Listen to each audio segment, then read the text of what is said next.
You ask Tiger to solve. This deals with linear equations with one unknown. The final result is t equals -6/5. Let's solve it step by step. Simplify the expression. Expand the parentheses. Group like terms. Simplify the arithmetic. Expand the parentheses. Multiply the coefficients. Simplify the arithmetic. Group all t terms on the left side of the equation. Add 6t to both sides. Group like terms.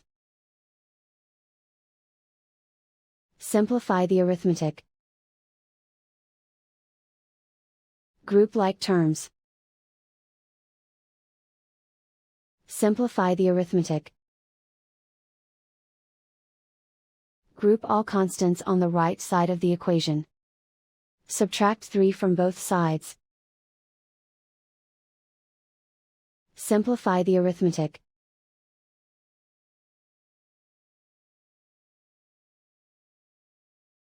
Isolate the t.